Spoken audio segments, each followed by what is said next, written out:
Hello दोस्तों, नमस्कार, आदाब, सत श्री अकाल, जय भीम, गुड इवनिंग। कई दिन से बात नहीं हुई थी, मैंने कहा चलो आज कुछ गपशप करते हैं।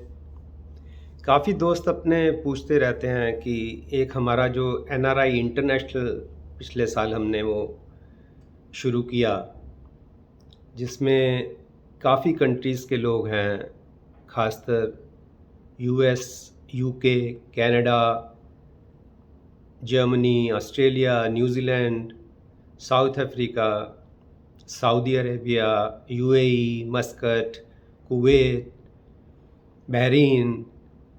तो सभी कंट्रीज़ में विदेशीज़ अपने दोस्त हैं। पहले तो मैं ये बता दूं कि एनआरआई इंटरनेशनल जो बना, वो हमने ये सोच के एक रिज़ॉल्व किया कि कुछ ऐसे दोस्तों की एक कंपनी तो नहीं, दोस्त एक जो भी एसोसिएशन बनाए जो मोहब्बती हों। सबसे पहली हमारी जो रिक्वायरमेंट ये थी कि वो आदमी मोहब्बती हो, और जो कंसेप्ट है वासुदेव कुटुंबकम का, सही मायने में वो फ्रॉड नहीं, वो जो 56 इंच वाले फ्रॉड करते हैं, ओवल ऑफिस में वासुदेव कुटुंबकम की बात करते हैं और भाषण देते हैं कब्रिस्तान और शमशान घाट पे, वो वाला नहीं। जेन्युइन जो वासुदेव कुटुंबकम में बिलीव करते हैं सभी लोग। एक तो मैं आपसे ये साझा करना चाहता हूँ कि एनआरआई इंटरनेशनल खाली नॉन रेजिडेंट इंडियंस के लिए नहीं है, सभी के लिए। आप इंडियन हैं, इंडियन नहीं हैं, इंडिया में रहते हैं, बाहर रहते हैं, कोई भी व्यक्ति कोई भी विचार रखता हो, अंधभक्त ना हो, नफ़रत ना फैलाता हो, नफ़रत को अपोज करता हो, ही इज़ वेलकम। तो मैंने सोचा कि काफ़ी दोस्त पूछते रहते थे कि या, तो मैंने कहा कुछ चीज़ें इनके बारे में बताएं कि हम क्या करते हैं, कैसे बना। सभी जगह हमारे चैप्टर्स हैं, कुछ ना कुछ प्रोग्राम हम ऑनलाइन करते रहते हैं। टाइमिंग क्योंकि ऑस्ट्रेलिया, न्यूजीलैंड और सबका मैच करना कई बार मुश्किल होता है, तो हम 2 स्लॉट में कर लेते हैं। ये तो एक पर्पस था कि ऐसे कुछ लोग मिलें जो मोहब्बत की बात करें, और खाली मोहब्बत की बात नहीं करें, जहाँ अपोज करना हो, किसी को क्रिटिसाइज़ करना हो, किसी को एक्सपोज करना हो, सबसे ज़्यादा वो भी हम करते हैं कि जो हमें पता लगे कि कोई गलत काम कर रहा है तो उसको पूरे धड़ल्ले से लिखा जाता है, मतलब, और पोस्ट की जाती है। फंडामेंटल वही है, अपने लिए जिए तो क्या जिए, ए दिल तू जी ज़माने के लिए, या किसी की मुस्कुराहटों पे हो निसार, जीना इसी का नाम है। ये फंडामेंटल है जो हमारे जिन प्रेम कियो तिन ही प्रभु पायो, फ़िज़ाए अर्श पे उड़ना तो कोई बात नहीं, किसी के दिल में उतरना कमाल है प्यारे। तो इस सोच से सब मोहब्बती लोग इकट्ठे हुए और हम बातचीत करते हैं। एक काम हम ये करते हैं कि free legal aid and advice, खासकर इंडियन लॉज पे। अब सारी दुनिया में अपने दोस्त हैं, उनके कुछ ना कुछ मुकदमे इंडिया में रहते हैं, तो हम उस पर भी फ्री लीगल एड जो है एडवाइस करते हैं। लेकिन टू नीडी एंड डिज़र्विंग, ये बात भी बड़ी क्लियर है कि थोड़ा गाइड तो हम शुरू में कर देते हैं, क्योंकि आई एम सॉरी टू से बहुत लोगों से ये शिकायत आती है कि जी हमारा वकील मिल गया दूसरी साइड से, या जज बिक गया। तो ऐसे केसेस में हम ज़्यादा इंटरेस्ट लेते हैं कि जहां हमें लगे कि हमें स्टैंड लेना चाहिए। मैं एक केस मेरे को खट से याद आ रहा है, मैं आपको बताता हूँ कि मेरे पास कुछ दोस्त आए मेरे मिलने और कहने लगे कि ये केस हमारा चल रहा है हाई कोर्ट में, और जज साहब जो हैं कंप्लेनेंट को डांट रहे हैं, कंप्लेनेंट को बोल रहे हैं, दो भाइयों की लड़ाई है, एक ने चीट किया है, एक कंप्लेनेंट है, और जज साहब वो कहते हैं कंप्लेनेंट को कह रहे हैं तेरे को अंदर कर दूंगा, नहीं तो मैं तो कॉम्प्रोमाइज़ कर। तो मैंने जो उनके वकील थे साथ में, मैंने उनसे पूछा मेरे को एग्जैक्ट वर्ड बताओ, ऐसे नहीं, एग्जैक्ट वर्ड बताओ क्या हुआ था। तो वकील साहब ने बताया, मैं नाम नहीं लूँगा, मैं आइडेंटिफाई नहीं करना चाहता किसी जज को या किसी पार्टी को एज ऑफ नाउ। तो मैंने कहा मेरे को एग्जैक्ट वर्ड बताओ। तो वो वकील साहब जो मेरे दोस्त हैं उन्होंने बताया, अशोक जी वाकई ये बोला जज ने ओपन कोर्ट में, कॉम्प्रोमाइज़ कर नहीं तो मैं तेरे को अंदर कर दूंगा, मैं कंप्लेनेंट को अंदर कर दूंगा। तो मैंने कहा इसका मतलब तो पक्का बिक गए हैं फिर जज साहब, फिर तो साहब भी नहीं कहना चाहिए। मैंने कहा चलो मैं चलता हूँ, देखता हूँ मेरे जाने से शायद कुछ फ़र्क पड़े या ना पड़े, मैं अपना कर्तव्य तो करूं, लेकिन मेरी इंट्यूशन ये है, मैंने कहा कि अगर मैं पेश होता हूं तो जज भाग जाएगा। कहते भाग जाएगा मतलब? मैंने कहा अब ये देखो, ये आपको बाद में पता लग जाएगा भाग जाना क्या होता है। तो मैं गया तो जज साहब ने मेरे को देखते ही बेचारे नर्वस हो गए, क्योंकि बेईमान थे। कहते नहीं नहीं, मैं तो इनका कॉम्प्रोमाइज़ करा रहा था, दोनों भाइयों की लड़ाई है। मैंने कहा जी लड़ाई कोई नई नहीं है, दुर्योधन अर्जुन की तरफ से लड़ाई भाइयों की चलती आई है। आपको तो ये तय करना है कि दुर्योधन कौन है और अर्जुन कौन है। बड़ा सिंपल सा मुकदमा है, और मैं बहस कर देता हूँ, जो आपको ठीक लगेगा आप फैसला कर लेना। कहते नहीं नहीं, फिर अगर आपने बहस करनी है फिर तो मैं आज नहीं सुनूंगा, फिर तो डेट लगा देते हैं। तो उन्होंने डेट लगाई। जो खासतर वकील हैं और जो मुकदमे जानते हैं वो समझते हैं कि अगर फरवरी में जज जुलाई की डेट लगा रहा है तो इसका मतलब वो भागना चाहता है, वो खुद सुनना नहीं चाहता है। तो फरवरी में उन्होंने फिर एक जुलाई की डेट लगा दी। तो मैंने कहा देखा भाग गए ना। तो ऐसा कहीं आपको लगे तो उसमें हम सबसे आगे होते हैं। मतलब कहीं भी लगे कि जज गड़बड़ कर रहा है या पुलिस वाला गड़बड़ कर रहा है या इन्वेस्टिगेटिंग एजेंसी कर रही है या जज वकील मिल गया है, तो उसमें ज़रूर हम खट से पेश होते हैं। और ये भी मैं साझा कर दूं कि हमारे दोस्त सब जगह हैं, सारी सिटीज़ में हमारे दोस्त हैं। अब मेरा तो पेश होना पॉसिबल नहीं होता क्योंकि मैं न्यूयॉर्क में हूँ आजकल, लेकिन मैं ऑनलाइन होता हूँ। ये भी लोग पूछते हैं कि ऑनलाइन होते हो, मैंने कहा ऑनलाइन होता हूँ लेकिन कम मुकदमों में होता हूँ, क्योंकि नींद खराब होती है। तो होता मैं ज़रूर हूँ, लेकिन जहाँ मेरे को लगे कि मेरे पेश होने से कुछ फ़ायदा होगा या कोई पर्पस है तो ज़रूर हो जाता हूँ फिर किसी भी कोर्ट में। नहीं तो ज़्यादातर केसेस में हमारे दोस्त, सभी फील्ड के काबिल दोस्त हैं, हम रिकमेंड कर देते हैं। थोड़ा सा उन पे ये प्रेशर रहता है या एक अवेयरनेस जिसको कहते हैं कि कोई गड़बड़ ना करे, वो हम पूरा ध्यान से देखते हैं। मैं कभी कभी होता हूँ, ये बात पक्की है कि। और फिर लोग फ़ीस की बात करते हैं, फ़ीस भी जो जितना होता है हम उसको भी मैं थोड़ा खुलासा करना चाहता हूँ। अभी एक बड़े रईसजादे हैं हिंदुस्तान के, मशहूर इंडस्ट्रियलिस्ट है, मैं नाम नहीं लूँगा।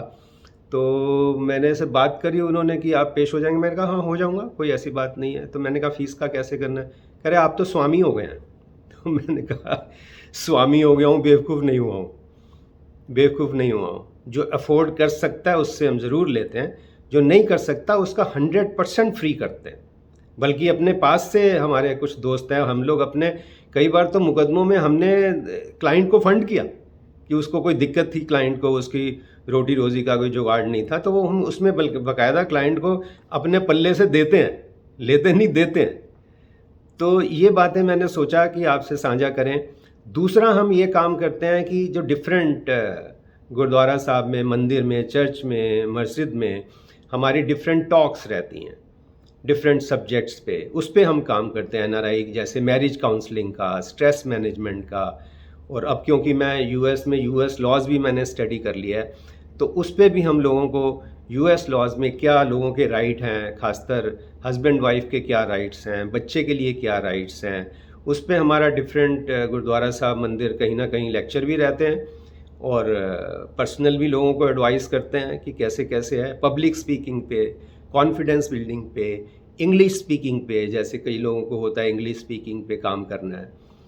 और कुछ ना कुछ जो काउंसलिंग में हमारे बहुत लोग हैं, बहुत दोस्त हैं हमारे। अगर आप मेरी वेबसाइट पे जाएंगे ashokarora.com तो आपको काफ़ी ऑप्शंस मिल जाएंगी। अब कई लोग होते हैं, जैसे कुछ मेल मेरे को कहते हैं, मेल बताते हैं कि मेरे को मेल से बात नहीं करनी, फीमेल कहती है मेरे को फीमेल से बात नहीं करनी। तो ये कुछ जो एक प्रेजुडिस होते हैं, जो तो जैसा भी होता है हमारे पास ऑप्शन होती हैं। तो हम अभी तो मेरी वेबसाइट पे आप मेरे को ईमेल कर सकते हैं ashokarora2310@gmail.com, और वेबसाइट पे भी हम देंगे, पूरे रिसोर्स पर्सन्स की भी डिटेल हम दे देंगे, तब तक आप मेरे से बात कर सकते हैं। इन पर्सन हमारी जो टॉक्स हैं वो भी सब जगह हम करते हैं। मेरा जहाँ तक सवाल है, न्यूयॉर्क के आसपास, New York, new Jersey, Boston, Virginia, Washington, जो आसपास की स्टेट्स हैं वो मैं इन पर्सन भी जाता हूँ। जहाँ कभी इनवाइट रहता है, मैं कोई दोस्तों से मुलाकात रहती है, वो भी जाते हैं।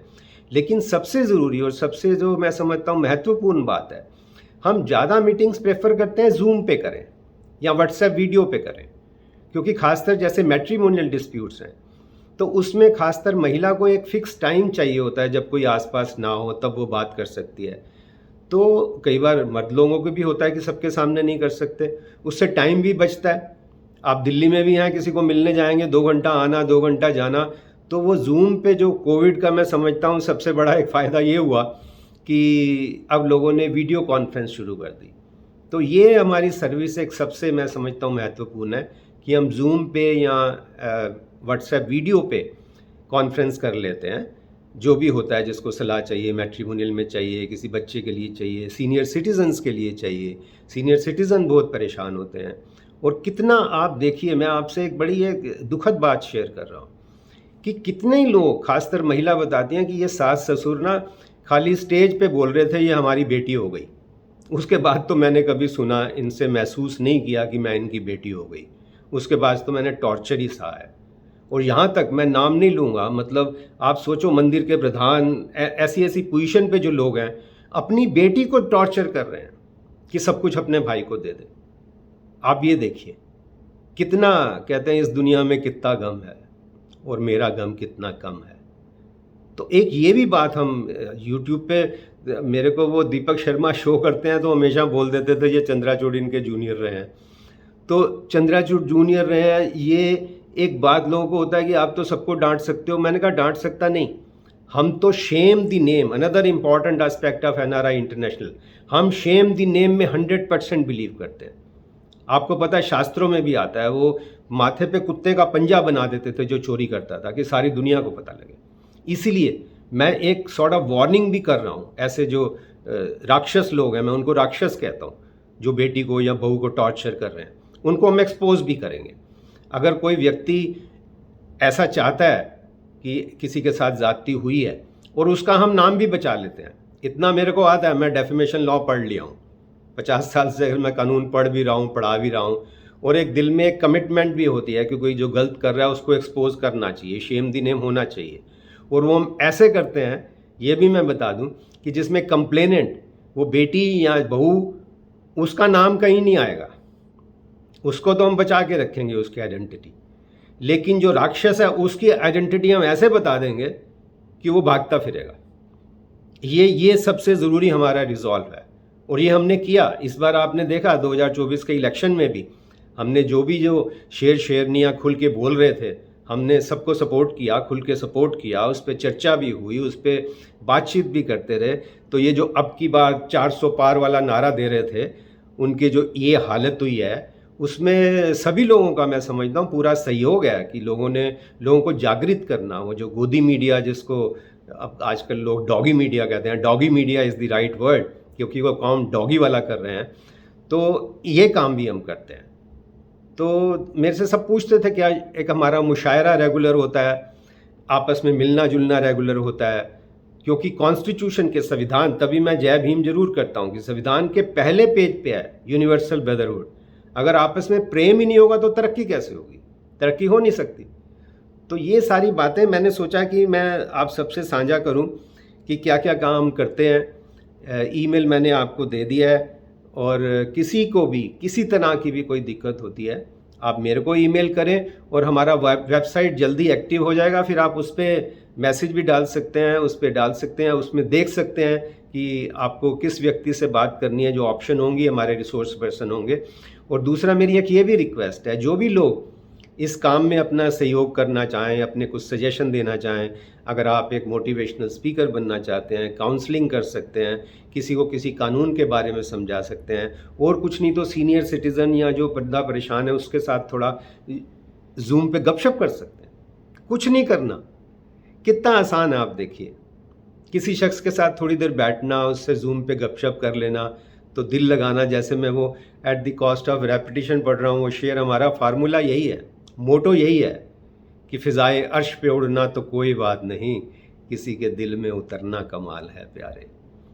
तो बहुत बहुत धन्यवाद, हम मिलते रहेंगे। आप मेरे को ईमेल कर सकते हैं, जो सजेशन है मैं कहता हूँ कि, और पूरी दुनिया में आपकी दया से हर जगह हमारे दोस्त हैं और सब मोहब्बती लोग हैं, वो एक दूसरे की मदद करना चाहते हैं, गाइड करना चाहते हैं बच्चों को, स्टूडेंट्स को, ट्रबल्ड कोई भी जो आदमी होता है, जो साइलेंट सफ़रर हैं। ख़ासतर मैं महिलाओं को कहता हूँ कि वो अभी उस पे मैंने विमेन एम्पावरमेंट पे डाला था, वो कुछ देखना चाहें देखें कि जो साइलेंट सफ़रर है, मुफ्त में सफ़र कर रही हैं या कर रहा है, कोई इंसान भी करता है, आदमी भी कर रहे हैं, ऐसी बात नहीं है। अब वो मुकाबला हो गया है, पहले खाली महिलाएं करती थी, अब देखिए अब आदमी भी सुसाइड कर रहे हैं। तो किसकी कहाँ मदद करनी है हम, लेकिन ये है कि इंसाफ के साथ रहते हैं, ये बात पक्की है। ये नहीं किसी ने भी पैसे दिए तो जाके हमारा कोई वकील खड़ा हो जाएगा, ना, वो काम हम बिल्कुल नहीं करते। आपका बहुत बहुत धन्यवाद। Let's be in touch. अल्लाह हाफिज़, नमस्कार, जय हिंद।